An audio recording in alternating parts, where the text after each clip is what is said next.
fin retomamos nuestro podcast Conquistadores de América y estoy muy contento de estar con un muy buen amigo que tiene obviamente una historia buenísima que contar y que compartir con nosotros. Y pues muy contento de tenerlo aquí en Conquistadores de América. Y vinimos a buscarlo hasta el sur de Estados Unidos, en una de las ciudades en las que muchas veces no pensamos, pero finalmente no deja de ser el puerto terrestre más grande de todo el continente, la ciudad de Laredo, Texas. Y estoy aquí con mi super amigo Rubén Reyes, mexicano. Gracias. En Laredo, Texas. Pues preséntate, ya dije que es Rubén Reyes, pero ¿quién es Rubén Reyes? ¿Qué hace? ¿De dónde salió? ¿Cómo vino? ¿Cómo llegó? Rubén Reyes de Quarter Mile. Nos dedicamos a publicidad aquí en Laredo, Texas, todo lo que viene siendo marketing.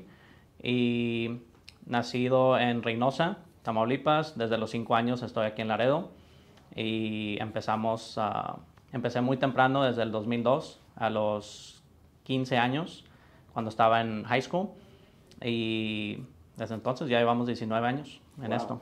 ¿Tus papás mexicanos, sí, de Reynosa, qué hacían ellos? ¿Por qué se vinieron? ¿A qué parte se vinieron? ¿Ahí nada más cruzaron la frontera o se internaron más? Lo que viene siendo mi mamá era maestra. Era maestra desde chica, empezó creo como desde los 15. Y luego mi papá trabajaba para Pemex. Okay. Y él ahí trabajaba. Yo realmente no lo llegué a conocer. A los 10 meses él falleció en un accidente de carros. Y es una cosa que uno se pone a pensar cómo son las cosas del destino y cómo evolucionan las cosas. Porque pues a lo mejor si no hubiera pasado eso, el accidente, a lo mejor pues mi mamá no se hubiera volvido a casar. E igualmente pues no estuviera a lo mejor aquí en Laredo. Entonces es un poquito de cosas que pasan en el destino y estamos aquí ahora. Fíjate que cuando vemos puntos o escenarios así muy negativos, nunca sabemos qué sigue después. Nos agobiamos mucho por eso. Y como tú bien dices, a veces tienen que ocurrir ese tipo de cosas para que ocurran cosas buenas, ¿no? Sí. Pareciera que nos están probando hasta cierto punto y parecen obstáculos y a lo mejor en ocasiones son catapultas, son cosas que nos empujan a cosas mejores y más grandes. Pues qué interesante, obviamente. Y qué difícil a la vez, ¿no? Pues yo no sé qué se siente eso y no quisiera sentirlo, ¿no? Sí. Y obviamente, pues, de bebé, pues quizá no lo sentiste, pero sí en tu infancia. No, sí, claro. ¿Dónde está mi papá, no? Sí. Y pues, no eras el niño normal de la escuela, ¿no? Porque sí, pues, todos tenemos a nuestro papá y nuestra mamá y lo damos por asentado, pero no todos. Sí, ¿no? Y me cuentan mucho, por ejemplo, mis abuelos y mi mamá, de que, por ejemplo, en los eventos de la escuela y todo, y yo a mi abuelo siempre le decía papá. Entonces sí, hay una anécdota ahí que una vez yo pregunté o dije, oye, ¿por qué mi papá está más viejito que los demás? Pero sí, pues para mí ellos siempre fueron claro, como si fueran también mi papá. Qué bien. Entonces, ¿te vienes a Laredo desde los 5 años? Sí, a los 5 años, cuando yo tenía 5 años, mi mamá conoció a lo que es ahorita mi padrastro. Se casaron, él ya trabajaba aquí en Laredo. Entonces nos venimos y migramos aquí a Laredo como residentes. Y obviamente vas a la escuela, empiezas a crecer de cierta manera como si fueras de acá, ¿no? Sí. Más sin embargo yo creo, y más que tú estás aquí en la frontera, pues tienes mucho la mezcla de dos culturas, ¿no? Sí. Y las ventajas que puedes obtener de eso. Yo siempre he pensado que la frontera tiene eso.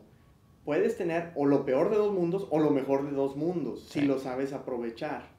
Finalmente hay un gran comercio y obviamente hay cosas más baratas cruzando el puente de ambos lados, ¿no? Sí, claro. Entonces, si supiéramos aprovecharlo, pues obvio que se generan grandes oportunidades.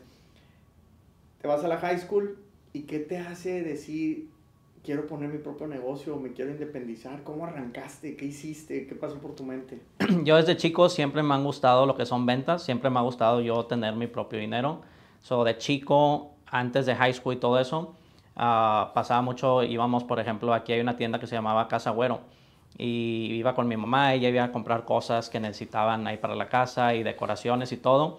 Y entonces a mí me daba la oportunidad de comprar borradores, lápices, plumas, y yo en la escuela los vendía en lo que viene siendo elementary, en el 3er grado. Desde ya. Sí, y luego después en middle school, ahí fue cuando empezó a salir todo lo que es Napster, LimeWire y todo eso. Y pues teníamos computadora para la tarea y todo eso. Y en ese entonces un amigo tenía pues internet más rápido, igualmente tenía un CD burner y él quemaba los CDs. Y entonces pues ahí empecé a vender también CDs y empecé a hacer eso. Eventualmente en ese entonces un CD burner salía en $500 y es súper lento comparado a lo que hay ahorita. Sí, claro. Y entonces es lo que empecé y junté dinero y así estuve. Me compraba ya mis cosas y todo. Siempre me ha gustado tener mis cosas y yo poder comprar lo que a uno le gusta, porque a veces pues los papás tienen muchos gastos y todo y nos dan lo mejor que puedan, pero pues uno a veces quiere un poquito más y algo de marca y todo, por lo mismo estar en la escuela y lo que es los demás que traen de marca y todo. Entonces ya después lo que viene siendo en high school yo tomé una clase, pedí el elective que viene siendo Advertising and Design. Okay. Entonces esa clase yo no sabía, pero cuando te dicen qué clases quieres de electivos, yo seleccioné esa. Siempre me ha gustado arte y seleccioné esa clase y yo no sabía que esa clase, ya después me di cuenta que era nomás después de que tomaras arte 1, arte 2 y luego ya te daban esa clase. Pero al comienzo como freshman, que el primer año de high school, no te dejan. Entonces yo después ya me di cuenta porque en ese entonces, ahí en esa clase, Advertising and Design, teníamos una cortadora de vinil. En ese diseñas imágenes en vectores, en líneas, en puntos, y luego lo conviertes, agarras un pedazo, por ejemplo, de vinil, que es la hoja de una calcamonía, por ejemplo, que viene en rollo, lo recortas y ahí es donde quitas y pones lo que te gusta, si quieres 2 colores, cortas 2 diferentes colores, empalma uno con otro y haces lo que son las calcamonías que muchos ahorita vemos que dicen en los carros de las escuelas y los logotipos, y es lo que hacíamos en esa clase.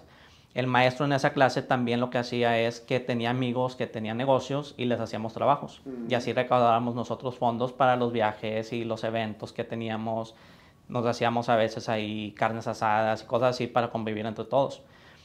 Y en ese entonces yo no sabía que como freshman no podía tomar esa clase, pero la seleccioné, me la dieron, estuve en ella y uno de los muchachos que se llama Israel Cruz, él ya iba de salida. Él era un senior y lo que preguntó, le había dicho el maestro, que es Mr. Chapa, todavía hablo con él y somos buenos amigos, le había dicho a él, checa a ver quién le ves potencial, que le puedas enseñar, que le vaya a gustar, porque necesito que alguien se quede aquí para ayudarme y seguir corriendo la máquina. Okay. Entonces a mí me interesó, empecé a ver ahí, oye, cómo funciona, cómo jala, oye, y nomás estar viendo. Yo soy una persona que aprendo mucho visualmente y así aprendí y me vine quedando realmente en esa clase.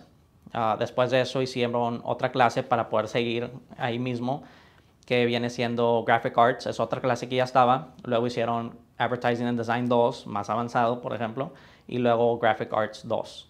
Y así fue como empezó. El año sophomore year, el segundo año, fue cuando decidí que mi papá me ayudara a hacer la inversión, me prestara su crédito, igualmente que me hiciera la empresa, porque a esa edad pues no podía, a los 15 años no podía yo tener una empresa.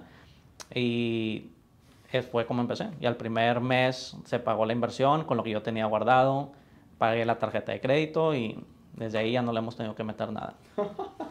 ¿Y los clientes de dónde los sacabas? ¿Tú ibas a buscar clientes? Sí, para empezar era nomás ahí en la escuela. Entonces el nombre Quarter Mile viene de, antes era Quarter Mile Graphics, pero se escribía como un cuarto, 1/4. Entonces empezamos en ese entonces, a mí pues me gustaban los carros, todavía me gustan mucho los carros, y en ese entonces empezaba mucho lo de Fast and the Furious y los carros y todo. Entonces todos querían ponerle las gráficas en los carros, estábamos haciendo equipos de carreras, entonces ahí es como empecé. Me tomé un año para convencer a mi papá, porque él pues tiene su trabajo, pero igualmente nunca ha sido emprendedor, y para él pues se le hacía mucho riesgo y mucho dinero trabajando un trabajo normal, una agencia banal. Entonces me tomé casi un año en enseñarle y decirle, mira, tengo todos esos trabajos que son gráficas para carros, este lo va a cobrar 300, este 250, este son 400, y aquí están los 1500 que me vas a prestar, aquí está todo el trabajo, préstame la tarjeta de crédito. Y pues un año nos tardamos en hacer eso, y el primer mes trabajé lo más que se podía. todas las horas posibles y sacar el pago. Genial. Te aventaste al vacío. Tengo un primo que me dice, es que esa sensación de aventarse al vacío, de no saber si te va a salir bien o no, pero al mismo tiempo traes una adrenalina que la hace salir. O sea, las cosas salen porque salen cuando traes esa adrenalina. Y no cualquiera se avienta, porque obviamente, pues el golpe, si te caes, puede ser muy duro, ¿no? Sí. Y muchos a veces le tenemos más miedo a ese golpe sin saber si nos lo vamos a dar. Y esa es una gran diferencia entre el emprendedor y el que prefiere una seguridad de un empleo, ¿no? Sí, exactamente. Y entonces arrancaste, empezaste a hacer los gráficos para los mismos compañeros de la escuela, los carros, los hicieron furiosos a todos ahí en la high school. Y, ok, termina la high school y luego, ¿qué? Ahí, por ejemplo, ya después de high school también empecé a trabajar, todavía tenía lo del negocio. Y luego empezamos a hacer un poquito más también por un tío que tengo que vive en McAllen, ahí en el valle, de que allá se vende mucho la maquinaria. Lo que hacen es compran la maquinaria pesada, le quitan calcamonías y luego mandan a hacer las calcamonías otra vez. Las pintan, las hacen como nuevas y pues se revenden un poquito mejor. Y empezamos a vender un poquito de eso, de las calcamonías y todo, para que las máquinas se vieran mejor. Y después de eso, pues ahí fuimos creciendo un poquito y también igualmente empezar a trabajar en negocios. En el 2005 fue cuando decidí invertir más y ordenar las impresoras a color. Porque en ese entonces me pasó que perdí un cliente porque a él le rediseñaron su logotipo y un logotipo de 5 colores que era antes, se lo diseñaron de 2 colores. Y, por ejemplo, el precio era, por ejemplo, yo le cobraba $100 por el logotipo ese y la otra empresa le cobró 40. Entonces el cliente automáticamente dice, oye, pues me voy a ahorrar $60, claro. Ya no te puedo pedir a ti. Sí. Entonces yo le dije, bueno, la única diferencia es que, por ejemplo, el logotipo de 2 colores, pues ponle que son $20 por color. El de 5 colores que tenías antes, $20 por color, es lo mismo, son $100. Si yo te lo podría hacer, pero igualmente sale más barato también lo que es impresión, que imprimir los 2 colores y hacer el corte, que cortar 2 diferentes materiales, empalmar y es más mano de obra. Claro. Entonces ahí fue cuando yo dije, bueno, pues decidí hacer esa inversión y sí me esperé casi como un año, pero no crecíamos mucho. Sí empezamos a crecer, pero no tanto, por lo mismo de que todavía yendo al colegio y la escuela y todo, y trabajando y haciendo eso medio tiempo. Pero en el 2005 me decidí, hablé a varios clientes, ese fue uno de los clientes que todavía lo tenemos hasta hoy en día. Y le dije, oye, si compro una impresora, me empiezas a dar trabajo otra vez. Y me dijeron que sí. Varios clientes y amigos me apoyaron en ese aspecto, me dijeron, sí, aviéntate. Y ahí en ese entonces la inversión que se hizo fue lo que financié más o menos como 18,000 y yo ya tenía 5,000 guardados. Y fui a un banco que era cliente de nosotros, el oficial, era cliente de nosotros donde trabajaba en Sprint. Entonces yo le saqué los teléfonos y todo, cuando había problemas en el recibo que le cobraban de más, yo le ayudaba. Yo igualmente pues ya tenía esa confianza con él y dijo, sí, yo te doy el préstamo. Y mi mamá fue la que me firmó también como cosigner por si acaso cualquier cosa. Sí, y pues claro. Mi mamá como quiera, pues eran $18,000. Sí. Y yo le dije, no importa, aunque no duerma, yo lo voy a pagar y no te preocupes. Y si tengo que conseguir otro trabajo, lo hago también y aunque no duerma. Y pues me aventé. Fíjate, ahorita me puse a pensar que dices, en McAllen se hace mucha maquinaria, entonces yo empecé a hacer estos stickers o esas calcamonías. Sin darte cuenta, estabas atacando un pequeño nicho. Sí. Entonces, y un pequeño nicho que no cualquier competidor estaba atacando. O sea, sí. Y entonces eso te permite crecer. Obviamente en las escuelas pues hay otro nicho con los carros y volverlos rápidos y furiosos. Y eso es un tema que yo siempre menciono. Sobre todo emprendedores que quieren venir a Estados Unidos. Dicen, es que Estados Unidos es enorme. Y lo que voy a vender, si acá yo vendo 5, allá voy a vender 50 porque el país es enorme y es en dólares y espérame, pero es tan grande que también va a haber muchos competidores.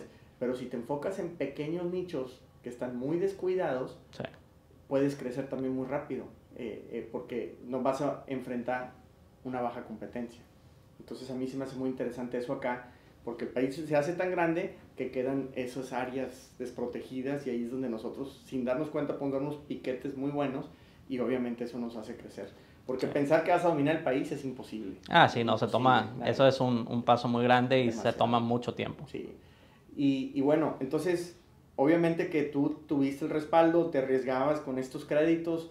¿Alguna vez te salió mal algo de esto? ¿Alguna vez te enfrentaste a un problemón que dijeras, híjole, ¿para qué me metía? Me pasó una vez, nunca había hecho las máquinas un lease y por agarrar la máquina al momento que la necesitaba que agarrar, que era para una campaña política, y me quería meter más a ese mercado que es para imprimir directo. Entonces ahí nos ahorramos lo que es el vinil, no tener que transferir, el tiempo, impresión directa. En ese entonces casi no había máquinas que imprimían directo, entonces yo veía la competencia y ahí la ventaja a la competencia. Y en ese entonces nunca había hecho un lease, entonces hice un lease y en ese la máquina salía en 90,000 y por ejemplo pues di 10,000 de enganche, la empecé a pagar la mensualidad y ya luego me empecé a dar cuenta de que pues el balance no bajaba. El balance no bajaba y salió la oportunidad de que dije, oye, pues no, ¿sabes qué? Mejor le pido al banco que me la financie. Salí del apuro en el aspecto de que la necesitaba que comprar la máquina para la campaña política y poder agarrar esos clientes. Y nos fue muy bien en esa temporada, entonces lo que luego hice es refinanciarla con un banco. Y cuando les hablo y les digo, oye, pues ¿cuánto debo? No, pues debes 90. ¿Cómo?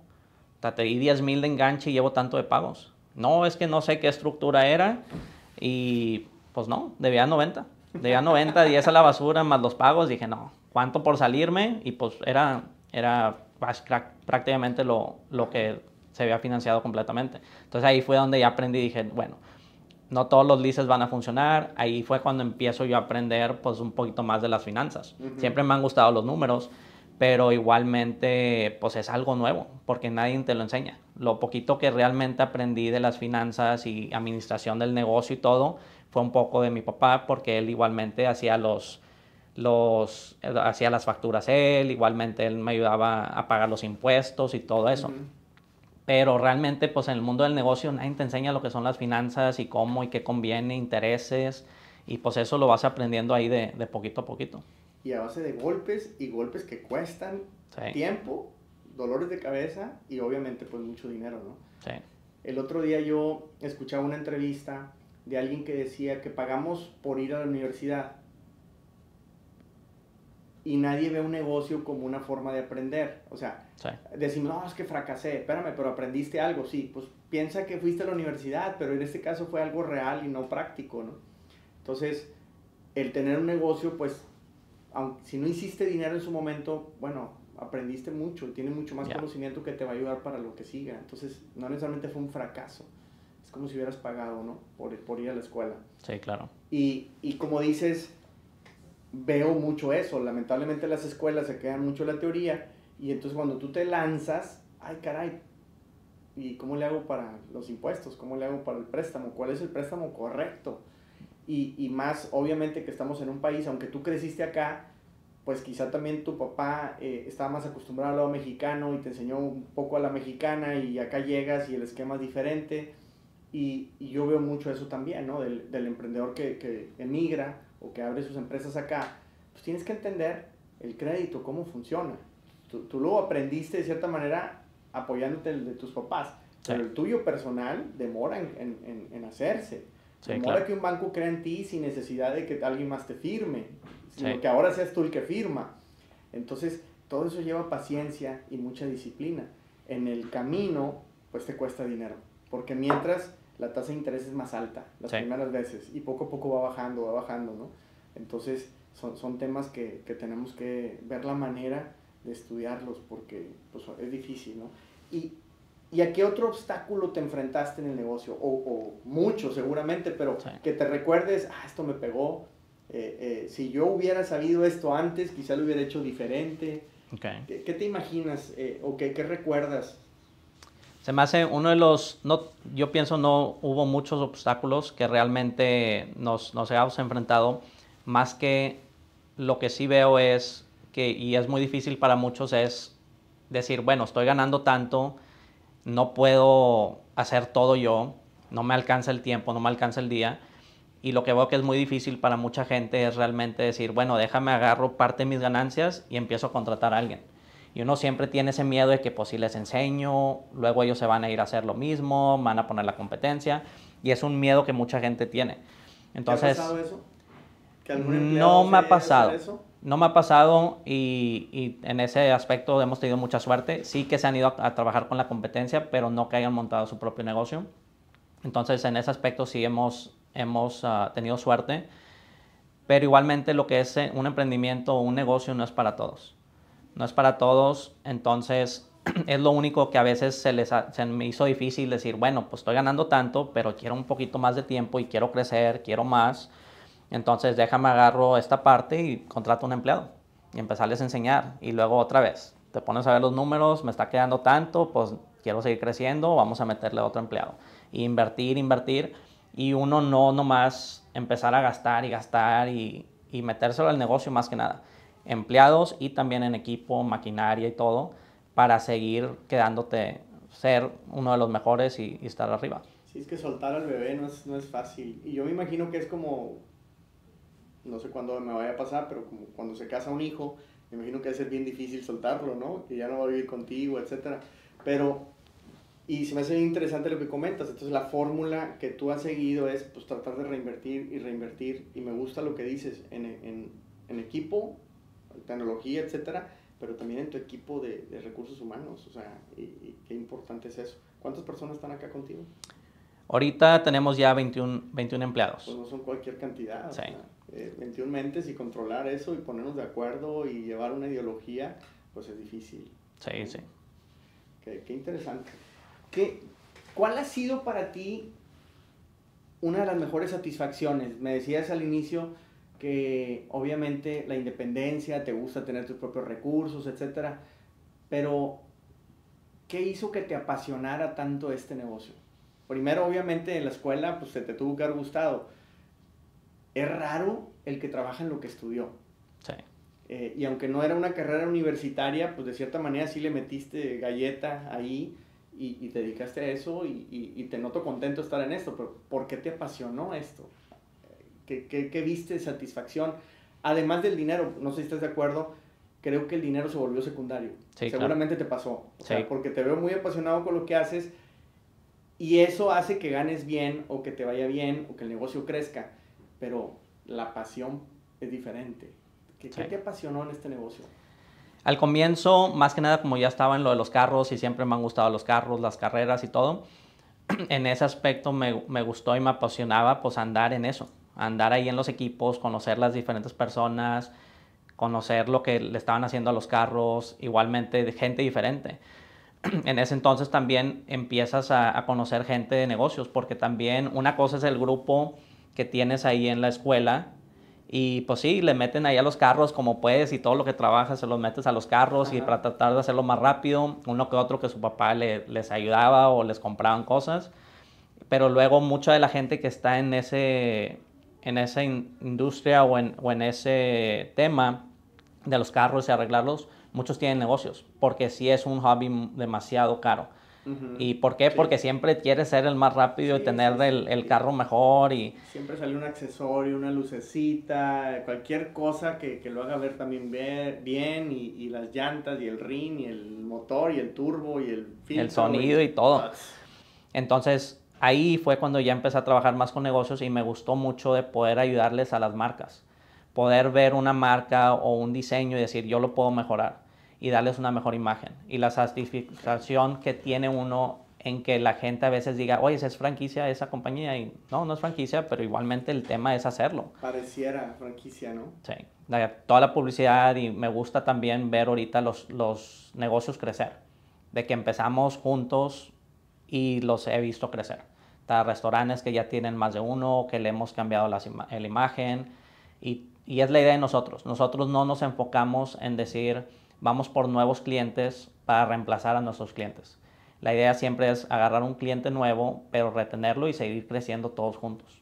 Qué interesante el enfoque, porque sí, un negocio como este se pudiera pensar, oye, pues sí, les rotulé un vehículo o les puse un anuncio en el restaurante, pues ya no me van a ocupar por 20 años. Sí. Pero entonces tú te involucras o se involucran ustedes en muchos más aspectos. ¿Y qué más te puedo ayudar? ¿Qué más te puedo ayudar? Porque lo que quiero es hacerte crecer, no es venderte un anuncio. Entonces ya cambió muchísimo el enfoque, te quiero ayudar como cliente. Si a ti te va bien, pues tus necesidades hacia mí van a incrementarse, ¿no? Porque Sí. obviamente entre más crezcas, pues más le vas a querer seguir metiendo al marketing, al advertisement, etcétera. Entonces ahí es donde puedes hacerte más grande junto con ellos. Como dices. Me gusta mucho el enfoque y como empresas muchas veces eso se nos olvida, que finalmente el cliente es importante, ¿no? Obviamente nuestros recursos humanos, etcétera. Sí, claro. Pero si ese cliente crece y tú le ayudaste, te va a valorar también mucho más. Entonces ya no se volvió tanto de precio el tema, ¿no? Exacto. Oye, está lo que decías ahorita, $100 o 40. Espérame, pero si yo te cobro 100 y no 40, pero yo te ayudo a generar 500 y aquel cuánto, ¿no? Sí. A lo mejor no te da nada. Y si te salió barato, pues no te da nada. Entonces, qué padre. Y seguramente te has de llenar de orgullo cuando andas por Laredo paseando y ves este anuncio, yo lo hice, o nosotros, Sí. o ves un vehículo y nosotros, ves un negocio, mira, ese negocio estaba de ese tamaño y ahora tiene 10 tiendas o 10 sucursales y hemos estado en todo este camino por todos estos años. Se me hace... seguramente tienes que sentir una gran satisfacción que no se compara con lo que le cobraste al cliente. Ah, sí, claro. ¿Verdad? Sí. Sí, como dices tú, saliendo a cualquier parte, vamos y vemos trabajos que hemos hecho. Igualmente, también parte de la satisfacción que tenemos es ver, por ejemplo, anuncios que alguien pone y luego ponemos nosotros algo al lado con alguien más y luego vemos la diferencia. Ya que van pasando los años, nos vamos dando cuenta de que, mira, nosotros 3 años, 4, 5 y el otro ya lo cambiaron 2, 3 veces. Entonces nos da mucha satisfacción de saber de que le estamos dando mucho valor al cliente. Y sí, somos más caros que los demás, que nuestra competencia localmente, porque ya nacionalmente sí estamos en el mismo rango de precios, pero cuando nos comparan localmente somos los más caros. Pero ya que uno ve, este cliente después de 1 año, 2 años lo tuvo que cambiar y nuestro cliente después de 5, pues esa diferencia que paga un poquito de más el cliente ya es una inversión más que un gasto. Y es lo que muchos emprendedores, muchos dueños de negocio tienen que ver la publicidad más como una inversión, porque esa inversión les va a generar. La publicidad o el advertisement no es un gasto, es una inversión. ¿Le ayudas tú al cliente a medirlo? ¿Cuál es el efecto? ¿O cómo lo puede ver? Porque me parece que también de repente queda como muy vaga la idea y dice, sí, puse un anuncio, pero ¿cómo sé si en realidad? ¿No? Me acaba de pasar a mí, subimos un video y a uno de nuestros negocios llega un cliente diciendo, yo vi un video y por eso vine. Entonces, ahí está muy fácil de medir, ¿no? Pero Sí. existen, me imagino, muchas cosas a lo mejor un poco más intangibles. ¿Ustedes se involucran en ver la manera de llevar alguna métrica o algo por el estilo? Hay varias cosas que se hacen. Ahorita hay cosas que no se pueden medir, hay cosas que sí se pueden medir. Lo podemos medir por teléfonos, que usemos un teléfono en particular para que igualmente lo puedan hacer track, como con Google Phone Numbers, que puedes ver realmente cuántas llamadas entraron a ese número. Cuando son promociones en restaurantes, pues estamos viendo cuántos platillos usualmente se vendían y cuántos se vendieron ahora de esa promoción. Exacto. Para que ellos puedan ver la diferencia. Pero mucha gente a veces la promoción dice, bueno, si voy a poner un platillo de enchiladas que costaba $7.99 y ahora lo pones en $3.99, pues son $4 que puedes decir que le estás perdiendo.